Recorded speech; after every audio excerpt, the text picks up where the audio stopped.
Heather McDonald is the author of The Diversity Delusion, and she joins us tonight. Heather, thanks very much for coming on. Thank you. So just in the past 24 hours, we've been rethinking this question. We sort of jumped headlong into the mocking of Joe Biden, which was fun, I will say.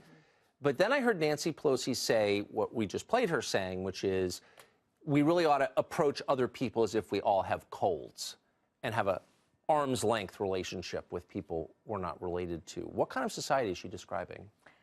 An inhuman one, Tucker, one where there is no forgiveness, there is no acceptance of differences of behavior. We're all supposed to be for diversity, right? How about accepting the diversity of an older generation that has a different style of engagement, that has not been terrorized into frigid self-criticism by the feminist harpies that cannot understand that there are different human beings, there are different ways of relating to people. This is going to end normal human intercourse as we know it if they're allowed to get away with this. These females have all said there was nothing sexual about it. Okay, the conversation should end there. But the new standard now that feminists are setting is they determine by their subjective experience the character of experiences. There's no reasonable person standard. We're certainly not going to accept the male's view that, as Biden said, I had no intention to offend anybody. I was not intending anything sexual. None of that matters now.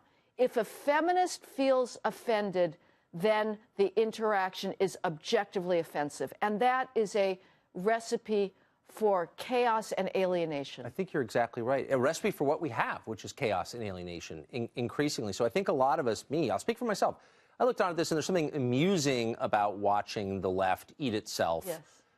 Because they have to adhere to their own ludicrous standards. They're living in the PC hell they created for the rest of us. But what's happening to Joe Biden is what they plan for the rest of us. Uh-huh. And what he plans for everybody else. So when it's hard not to take a certain fiendish glee in this. Yes. Because it certainly turnaround is fair play. This is a man who unleashed the war on due process and campus tribunals, who has unleashed every single feminist trope about phantom rape culture for the last 3 decades. Who says believe survivors. So it's purely just what he's getting. Nevertheless, I urge you, Tucker, to step above pure political vendetta. Yes. And say, no, what's at stake here is the livability of human society. Young people have to understand old people. People have to be a little flexible. But the feminist worldview is brittle, it's intolerant, it's unforgiving, and it's utterly narcissistic. These females are saying their worldview, their subjective experience should be now the norm for everybody else, regardless of whether it is objectively reasonable what their interpretation is. So what would you say to non-liberals? The temptation is always going to be to engage in exactly the behavior that you criticize in others. In other words, you know, they're destroying politicians. Bernie Sanders apparently or maybe leaked this against Joe Biden. So now conservatives can become every bit as aggrieved. Yes. And use the same style. But that is a trap, I think. Absolutely. You have to realize that precedent and principle matters. And the precedent that you're setting will be used against you. There's always changes of power. And the ideal for human experience is to live by something that is not sheer partisan vengeance, and to set principles that you're happy to live with for yourself and for other people. So again, in this case, as tempting as Biden is as a target, and certainly, you know, he's the strongest contender against Donald Trump, but his real sin is just his own history of stoking the feminist furies.